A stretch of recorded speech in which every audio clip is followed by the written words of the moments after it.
Bonjour à tous et bienvenue dans une nouvelle vidéo à la gloire de notre Seigneur Jésus-Christ de Nazareth. J'ai une exhortation pour toi dans le nom de Jésus. Alléluia.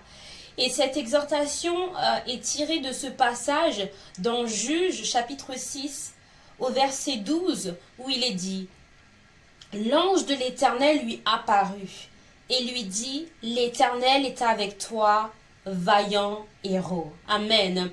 L'Éternel est avec toi, vaillant héros. J'aimerais aujourd'hui encourager un vaillant héros. Peut-être que tu es un héros comme Dieu te décrit, mais que tu ne le sais pas encore. Dieu a déposé en toi quelque chose de grand. Parce que tu portes Christ en toi, tu n'es pas n'importe qui. Tu es un vaillant héros. Alléluia. Bien-aimé dans le Seigneur, ce verset est situé dans Juge chapitre 6. Et pour un peu contextualiser ce passage, les enfants d'Israël sont retournés à leur vomi alors que Dieu les a délivrés de la captivité de la main des Égyptiens. Les enfants d'Israël sont retournés dans le péché, dans l'idolâtrie. Et la Bible déclare qu'ils ont fait ce qui était mal aux yeux de l'Éternel. Ils ont péché contre l'Éternel. Ils ont fait des choses qui a déplu à l'Éternel. Et à cause de cela, parce que le péché a des conséquences, parce que le péché mène à la mort, selon Romains chapitre 6, verset 23, cela a eu des conséquences.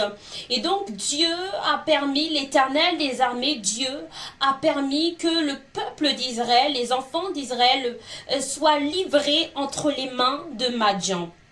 Et donc le peuple d'Israël a commencé à souffrir dans la main de leurs adversaires parce qu'ils avaient péché.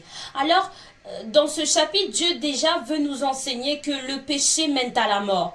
Peut-être que tu mènes une vie de débauche, une vie de péché, et tu ne vois pas encore les conséquences. Mais tôt ou tard, ce péché te mènera à la ruine. Tôt ou tard, ce péché aura des conséquences, peut-être émotionnelles, physiques ou spirituelles. Mais sache que tout péché a des conséquences et que le péché mène à la mort. Il y a différentes morts, bien-aimés dans le Seigneur. Il y a la mort spirituelle, il y a la mort physique, il y a la mort émotionnelle. Mais quoi qu'il en soit, le péché mène à la mort, selon la parole de Dieu, Romains chapitre 6, verset 23. Et parce que le peuple d'Israël a péché, dans le verset 6 du chapitre 6, verset 6, chapitre 6, Juge 6, verset 6, il est dit « Israël fut très malheureux à cause de Madian, et les enfants d'Israël crièrent à l'Éternel. » Vous savez, le peuple d'Israël a été très malheureux. Une autre version, la version Semeur que j'ai cherchée, nous dit que Israël fut dans une grande misère. Bien-aimé dans le Seigneur, on peut te prêcher la prospérité, on peut te prêcher le succès, l'accomplissement et toutes ces choses qui peuvent venir parce que Dieu est un Dieu qui ne refuse aucun bien à celui qui marche dans l'intégrité. Dieu est celui qui bénit. La parole de Dieu nous dit que la bénédiction est celle qui enrichit et elle ne se fait suivre d'aucun chagrin dans Proverbe 10.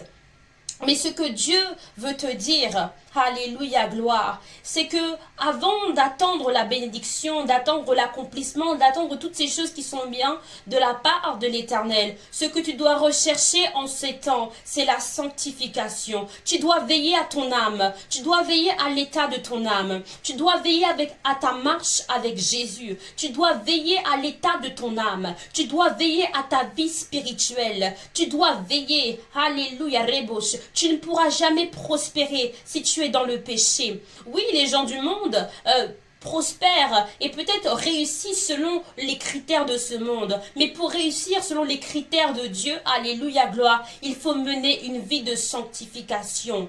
Bien-aimé, Satan est un trompeur. Il se moque de beaucoup. Peut-être que tu vois et tu envies des gens qui sont dans le monde et qui sont riches et qui semblent prospérer, qui semblent réussir selon les critères de ce monde. Mais en réalité, leur âme est en captivité. En réalité, leur âme est enchaînée pour aller dans le monde des ténèbres, pour aller dans en enfer, dans la géhenne. Et c'est ainsi que Satan leur beaucoup, il leur donne la richesse, la prospérité sur terre. Mais qu'en est-il de leur âme? Qu'en sera-t-il de leur éternité? Tu peux être riche sur la terre, comme nous l'avons vu dans la parole de Dieu, dans la parabole du riche et du pauvre Lazare. Tu peux être riche sur terre et aller en enfer après. Alors j'aimerais que tu puisses te préoccuper davantage de l'état de ton âme. Et sache que si l'état de ton âme, si ton âme, si tu t'attaches à Dieu, si tu veilles à ton état spirituel, tu verras que dans tous les domaines de ta vie, tu verras la gloire de Dieu. Alléluia, tu connaîtras ainsi la paix et le bonheur en Jésus-Christ de Nazareth. Alors oui, les enfants d'Israël ont subi de grandes souffrances à cause de leur péché, à cause de leur idolâtrie. Mais il est dit qu'ils crièrent à l'Éternel. Et lorsque le peuple d'Israël s'est tourné vers Dieu, quoi qu'ils étaient dans le péché, Dieu a entendu leurs cris de détresse, leurs cris de souffrance. J'aimerais te dire que si tu as péché, Dieu ne te condamne pas. Si tu as péché, tu peux revenir à l'Éternel. Quel que soit ton péché, quel que soit ce que tu as fait, Dieu ne te juge pas. Mais Dieu, au contraire, veut que tu reviennes à lui pendant qu'il est temps. Même si tu as péché, rémaillé les bouches, eh bien, tu peux revenir à l'Éternel. La Bible déclare que le peuple d'Israël crièrent à l'Éternel. Et lorsque le peuple d'Israël, qui était dans la souffrance, s'est tourné vers Dieu pour crier à Dieu, eh bien, Dieu a répondu. Et quelle a été sa réponse?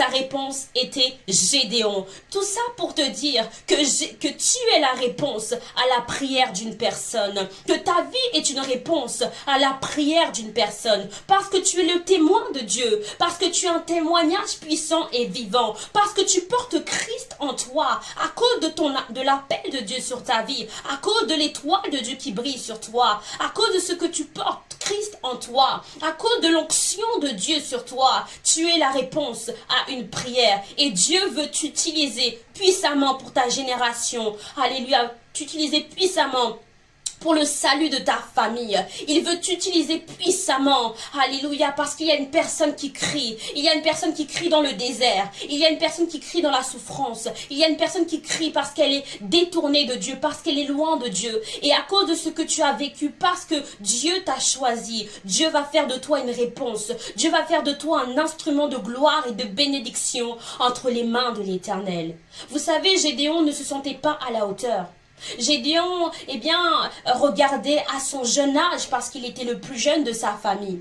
Il regardait à son statut social parce que sa tribu, il était le plus pauvre de la tribu de Manassé. Mais Dieu avait vu quelque chose de grand en lui. Alléluia. Dieu avait vu quelque chose de grand parce que c'est lui qui l'a appelé et que Dieu savait ce que Gédéon allait devenir puisque c'est lui qui faisait, c'est lui qui l'a appelé et c'est lui qui allait faire ce qu'il allait devenir. C'est lui qui allait le former pour qu'il puisse devenir ce vaillant héros. Sache que tu es un vaillant héros. Il y a en toi, sommeille en toi un héros. Sommeille en toi un combattant. Sommeille en toi un guerrier spirituel. Sommeille en toi, alléluia, la gloire de Dieu. Alléluia. Gédéon ne croyait pas en lui. Gédéon n'avait pas confiance en lui. Gédéon se sous-estimait, il se méprisait. Oh, peut-être que toi tu te méprises, peut-être que tu as été méprisé, peut-être à cause de ta taille, de ta couleur de peau, que sais-je, à cause de ton physique, eh bien les gens t'ont minimisé, les gens n'ont pas cru en toi, à cause de ton âge, à cause de ce que tu dégages, peu importe, à cause de ton physique, de ta nationalité, mais il y a quelqu'un qui a misé en toi, et cette personne c'est Dieu lui-même, celui qui a misé en toi, celui qui a cru en toi, celui qui a déposé en toi la gloire, celui qui a déposé en toi son esprit, c'est l'Éternel des armées, et il te dit que si l'Éternel est avec toi, vaillant héros, va avec cette force que tu as. Alléluia. Bien-aimé, tu vas surprendre beaucoup de personnes parce que ce que Dieu a déposé en toi est grand. Qui l'eût cru que Gédéon, le plus jeune de sa famille, qui l'eût cru que Gédéon, bien-aimé dans le Seigneur, allait devenir un vaillant guerrier, un vaillant héros et allait être un instrument pour délivrer le peuple d'Israël de Madjan. Et pourtant, Dieu l'a utilisé. Ne regarde plus à ta personne, ne regarde même pas à tes propres forces, ne regarde pas, ne regarde pas à toi, mais regarde à Jésus-Christ. Alléluia, alléluia. Si tu n'as pas confiance en toi, mets ta confiance, place ta confiance en Dieu. Et c'est ainsi que tu verras la gloire de Dieu. Alors j'aimerais prier pour toi au nom de Jésus-Christ de Nazareth. Amen.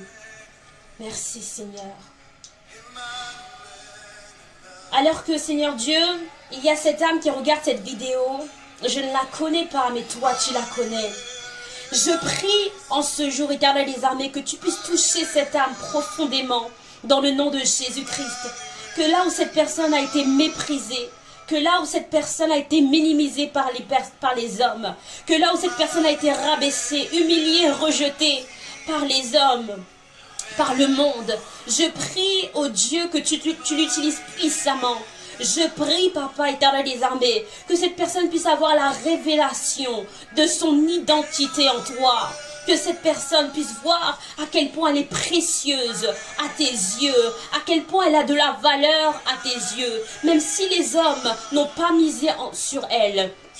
Ou en elle, mais toi tu as misé en elle. Rekerebo, je ne la connais pas, mais toi tu la connais. Je ne connais pas le nombre de cheveux qu'elle a sur la tête, mais toi tu en connais le nombre. Oh Papa, merci parce que tu penses à cette personne. Merci parce que tu es celui qui va former cette personne dans le désert. Merci mon Dieu éternel des armées. Merci car tu descends et tu visites une personne. Révèle-toi à cette personne et que cette personne se lève pour toi, se lève dans la prière, se lève pour te servir, se lève pour évangéliser, se lève maintenant au nom de Jésus.